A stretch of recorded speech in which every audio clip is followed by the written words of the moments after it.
Come in, love, come in. It's a chilly evening tonight, isn't it? Never mind. The fire's burning bright, and there's a seat waiting for you by the hearth. I've just put the kettle on, too, so you sit yourself down and we'll have a nice chat while the tea brews. There's something about a night like this, with the world all quiet and the fire crackling away, that makes my body want to slow down a little, to take a breath, to remember all the small, lovely things that so often slip by unnoticed. So tonight, I thought I might tell you a few little stories. Not grand tales, mind you, but the kind that live tucked away in the corners of the heart. Simple things, comforting things. We'll talk about gardens grown on windowsills, jam tarts baked with flour-dusted hands, old books read by firelight, and all the soft, sweet moments that make a house a home. I was just thinking, there was a time, years ago now, when I often spent my evenings much the same as tonight. The fire would be crackling softly behind me. I'd have a warm shawl around my shoulders and a little worn footstool tucked beneath my feet. In the gentle hush of those evenings, I would glance over at the windowsill, my tiny sunlit garden, and smile at the little patch of green that brightened even the darkest nights. You wouldn't think such small pots could hold so much life. There, in a simple row, sat my faithful friends. A pot of rosemary reaching its spindly green fingers toward the glass. A clump of mint with leaves so fresh and plump they almost begged to be touched. A cheerful geranium wearing its pink blossoms like a crown. Even when the garden outside lay still and cold, my little windowsill world stayed green and brave, pressing on with quiet hope. I loved to run my fingertips lightly across the rosemary each morning. It had a way of clinging to my skin, leaving a peppery, forest-like scent that stayed with me through the day. I'd lean in and breathe it in deeply, feeling somehow steadier, as if a little part of the wide, wild world had come indoors just to sit with me. The mint, of course, had its own magic. On warmer afternoons, I'd pinch off a sprig and float it in a glass of cool water, the scent bright and clean like laughter. And sometimes, when the evenings felt heavy and slow, I'd pluck a few leaves, crush them gently between my palms, and imagine I was sitting in a summer field instead of by the fire. Beside the herbs, tiny pots of violets nestled together like old friends, their soft purple faces nodding whenever a breeze found its way through the cracked window. They didn't ask for much, just a bit of water, a kind word, and a patch of afternoon sun. I sometimes whispered to them when no one was around. Not in words exactly, but in small, silly sounds of encouragement. And if they bloomed a little brighter afterward, well, who could say it wasn't because they liked hearing my voice? My windowsill garden wasn't planned all at once. It grew the way most good things do, slowly, with little thought, stitched together from moments of love and leftover seeds. One day, it was just the rosemary in a chipped teacup. Then a neighbor gave me a pot of thyme. Then came the mint, the violets, the daisies. A jumble, really, but a happy one. Sometimes I thought of the women in my family who must have tended little gardens like this years and years ago. Maybe they sat just as I did now, with the fire at their backs, humming a song as they trimmed a leaf here, pinched a stem there. Maybe they too found comfort in small green things that asked so little and gave so much. When I watered the plants, I always used a tiny jug, the one with the blue flowers painted on the side. It had a crack in it, mended long ago with a careful line of glue. Every time I filled it at the tap and carried it back, I thought about how much of life was like that jug. A little chipped, a little worn, but still good, still carrying what was needed. Some days, a cat from the neighborhood, a plump old fellow with gray stripes, would leap onto the outside windowsill and peer inside. His breath would fog the glass as he tried to sniff at the plants, pawing lightly at the pane with a longing little meow. I always said hello, and he always blinked back at me, as if we understood each other perfectly. And in the golden light of late afternoon, oh, how that windowsill shone! The fire's reflection danced alongside the green leaves, and it seemed for a moment that the whole house was breathing. The plants, the fire, the slow curling steam from my tea. All of it woven together in a quiet kind of music. It wasn't a grand garden, no rows of perfect blooms, no neat hedges or polished stone paths. Just a line of little pots growing wherever they pleased, doing their best in their own small ways. But sitting there, watching the mint sway, the rosemary stretch, the violets flutter their tiny flags, it felt like I was watching 1,000 tiny victories. Sometimes I thought of planting more, maybe some lavender for its sleepy scent, maybe basil just to have the joy of plucking its bright leaves for a sandwich or a stew. But somehow I always came back to the same thought. Enough. This was enough. A few green friends, a few steady roots, a few quiet moments by the fire. As evening crept in and the light grew soft and golden, I would often sit back and simply be, listening to the fire pop and sigh, breathing in the scents of mint and rosemary, watching the tiny green world on my windowsill lean toward the last of the sun. And in those moments, the world felt vast and full of wonders. Not out there somewhere, but right here in the simple miracle of things growing. I suppose sitting here now, with the cozy heat of the fire and the scent of mint still lingering on my fingertips, it's no surprise my thoughts have wandered from plants to pastries. Funny how one kind of warmth leads to another, isn't it?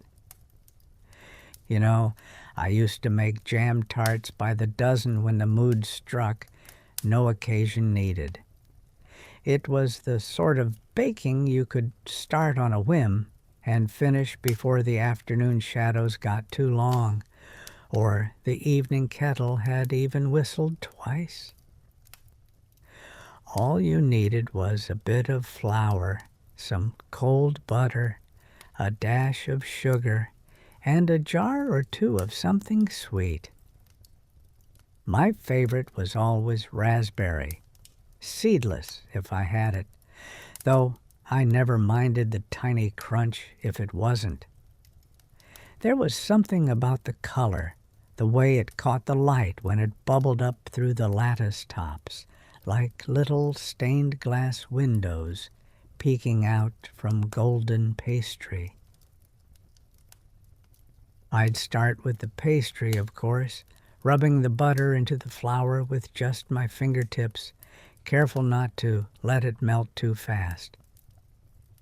I never used a mixer, even when I had one. There's a kind of peace in doing it by hand, you see. Your thoughts wander, your worries soften, and the world feels slower in a good way, like everything's exactly where it's meant to be. Once the dough was chilled, I'd roll it out on the kitchen bench, flour flying just a little more than necessary, and cut out perfect little rounds for the base. Then came the jam, a spoonful right in the center of each one. Never too much, or it would bubble over and glue itself to the tin. And the tops. Sometimes I'd do a lattice if I was feeling fancy. Other times, just a little star or heart cut from the leftover dough, pressed right in the middle like a secret. The smell. Oh, the smell. The whole house would fill with that warm, fruity sweetness, wrapped in the buttery scent of crisping pastry. I always said that if you wanted to sell a house, never mind flowers or candles, just bake a tray of jam tarts and open a window. It's impossible not to feel at home. I used to keep the old tart tin in the lower cupboard, tucked behind a stack of mismatched pie dishes. It was blackened from years of use, the non-stick long gone, but I never replaced it. It felt wrong somehow. That tin had known so many quiet afternoons and flower-dusted mornings. It had earned its place. I lined it with paper now and then, but mostly I just trusted it, and it always delivered. Sometimes when the batch was cooling, I'd set the kettle on and lay out a tea tray. Just 2 cups if I had company, or just the one if it was a solo kind of day. A tart still warm from the oven, the jam just shy of molten, a dollop of cream, or even just a dusting of icing sugar. That was more than enough. I used to sit by the window, watching the trees sway gently in the wind, and think, this is it. This is the moment. And when little ones were around, oh, the joy of baking jam tarts became tenfold. Sticky fingers helping to press the dough into tins, sneaking tastes of jam with wide, guilty eyes. I'd pretend not to notice, of course, even though half the jar seemed to vanish before we'd even filled the first tart. I always kept a spare tucked away for that very reason. There was laughter, too, always laughter in the kitchen. Not the loud, boisterous kind, but the soft giggles of flour-dusted cheeks and syrup-sticky grins. They'd kneel on chairs pushed up to the bench, tongues poking out in concentration as they tried to cut out shapes from leftover pastry scraps.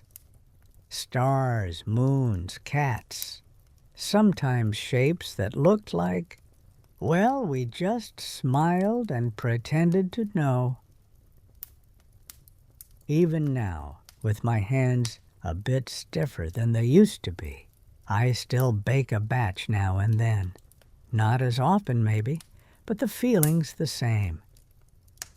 The moment you open the oven and that scent comes rushing out, you're back in 100 memories all at once. I think baking, at its heart, is really just a way of giving love shape. A crust, a golden edge, a jammy center, something made with your hands, passed to another. It's one of the quiet ways we say, I was thinking of you. Maybe next time you visit I'll make a batch. Or better yet, we'll make them together.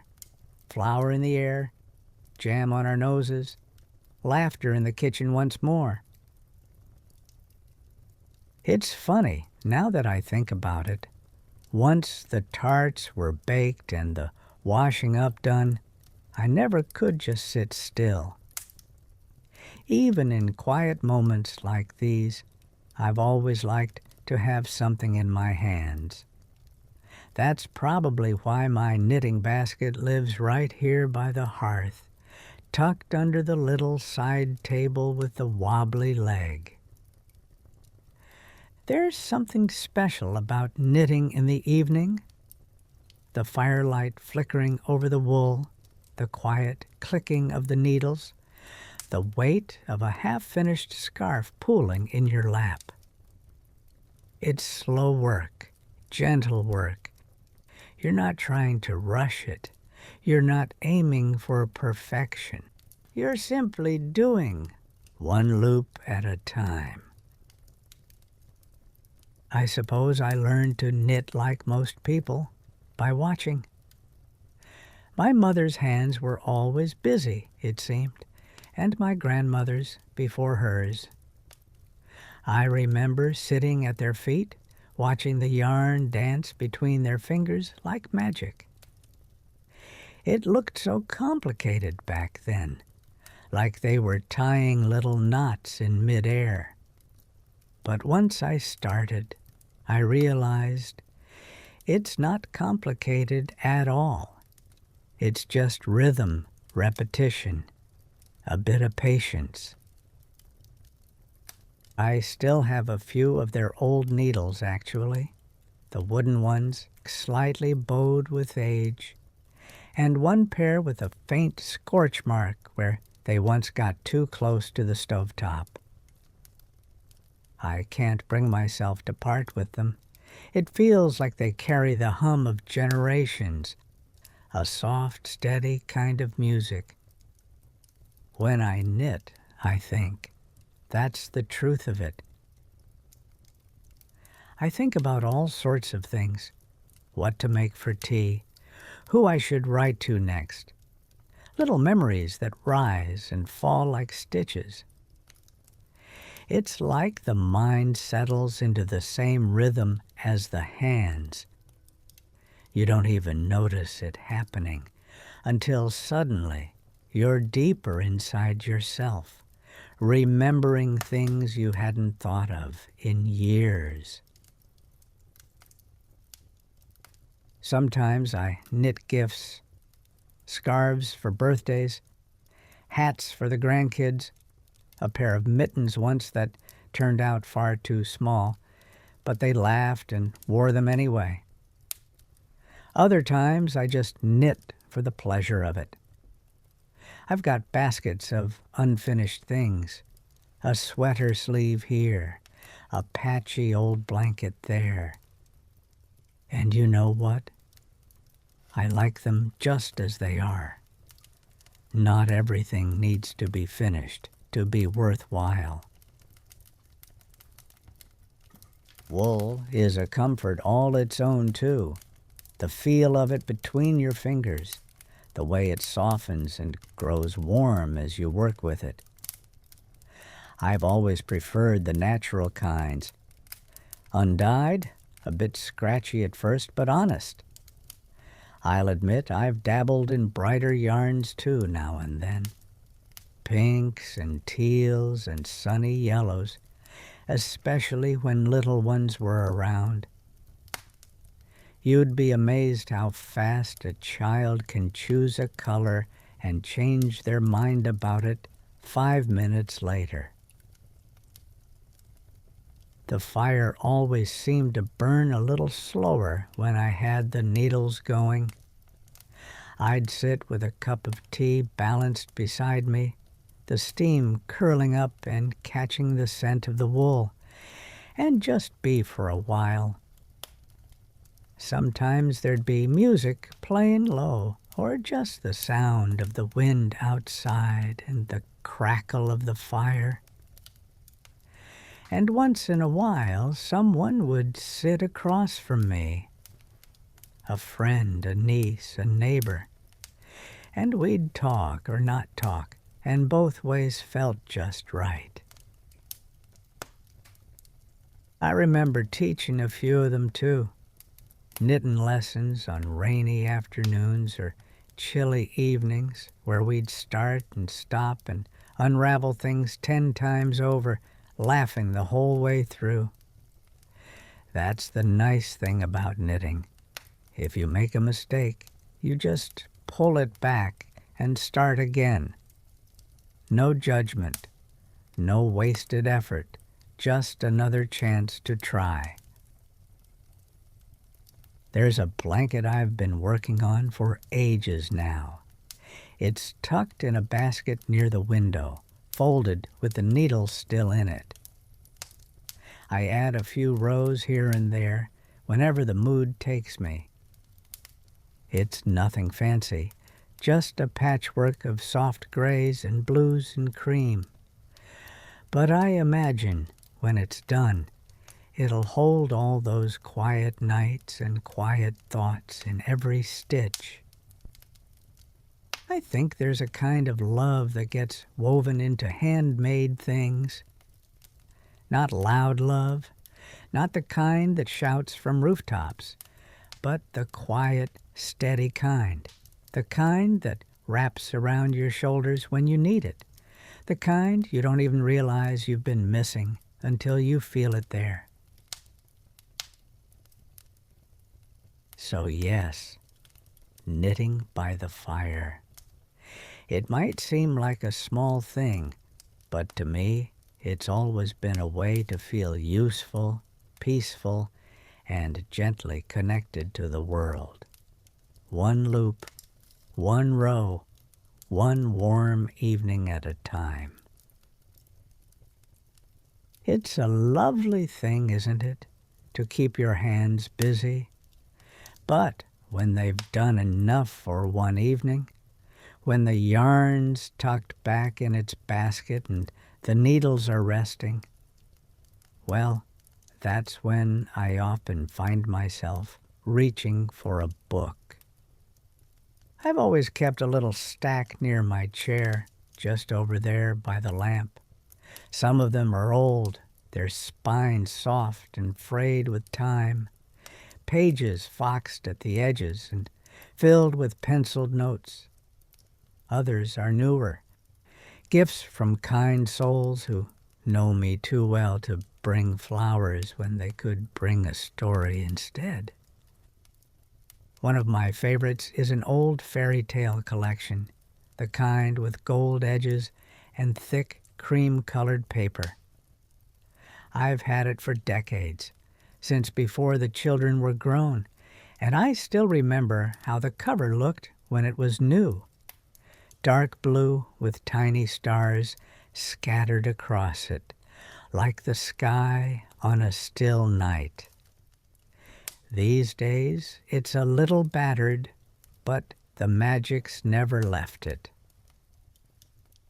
Even now, when the fire's casting shadows across the walls and the house has fallen into that lovely hush only nighttime brings, I'll open it and let myself be pulled in. There's something about reading by firelight that makes the words feel warmer, softer. You can almost hear the footsteps of the characters as they move through forests and castles and cobbled village streets. When the children were little, we made a whole ritual of it. Baths and pajamas, warm milk in their bellies, and then, just before bed, a story. Sometimes two, if they pleaded sweetly enough.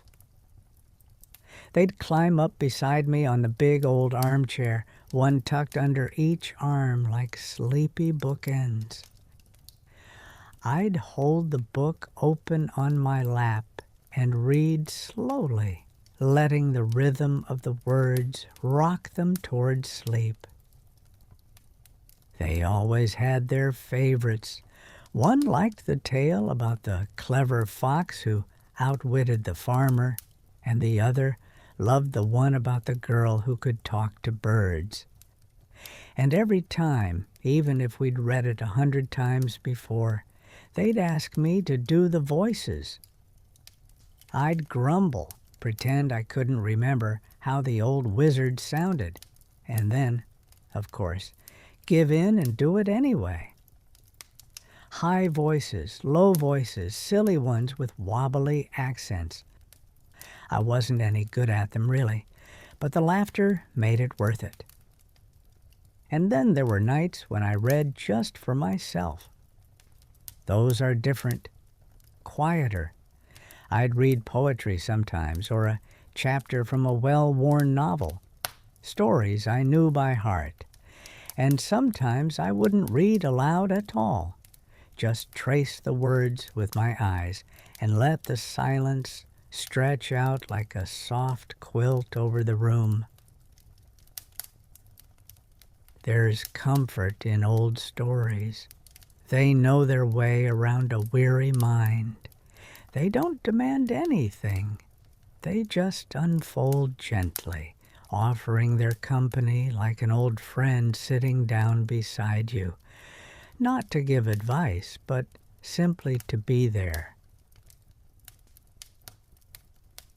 I still remember the books my grandmother used to keep on her little shelf, mostly gardening manuals and old biscuit tins filled with clippings from magazines. But tucked among them was always one or two treasures. A worn copy of Little Women with her name scribbled inside the cover. A faded devotional book with tiny pressed violets between the pages. She'd sometimes read aloud to me while her knitting clicked away, her voice soft, her eyes half focused on the words, half on whatever memory they'd stirred. Maybe that's why books feel so alive to me. They're not just paper and ink. They carry echoes, voices of those we love, quiet afternoons long gone, whole worlds folded neatly between covers. When I open a book, I feel like I'm opening a window, not just to the story, but to every time I've read it before.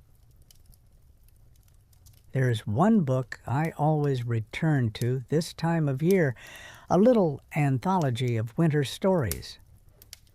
Nothing dramatic, just quiet tales of snow, candlelight, simple kindnesses. I don't always read the whole thing. Sometimes I just open it at random and read whatever I find. And more often than not, it's exactly what I needed. Tonight, I think I'll pull that one down again. I'll light the small lamp, settle my shawl around me, and let the firelight dance across the pages while the rest of the world drifts away. The kettle's still warm, the chair is waiting, and the stories, well, they're always ready, aren't they? There's a quiet kind of contentment that settles in after a good story, like something inside you has been gently set right. And often, after I've turned the last page and closed the book with a soft thud, my thoughts wander toward the kitchen. Not out of hunger exactly, more out of habit. That lovely time-worn habit of putting the kettle on and laying out a little something sweet. Afternoon tea, or evening tea, really.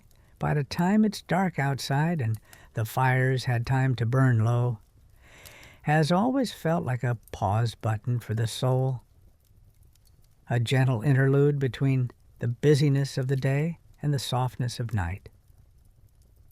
Not a full meal, not a grand occasion, just a moment, a tray, a teacup, a little something nice. I used to fuss with it more when I was younger. Polished teapots, proper cloth napkins, everything arranged just so. These days, I still enjoy the ritual, but it's quieter now. A favorite cup, a slice of lemon slice, or a biscuit from the tin. Maybe a finger sandwich if I've had the forethought. It's not about showing off. It's about comfort. The kettle I use is an old thing, chipped a bit on the handle, and slightly louder than it ought to be when it boils, but it's faithful. It has this wonderful way of sighing as it cools, like it knows the work is done. And the tea, always strong, always black, sometimes with a touch of milk, sometimes not.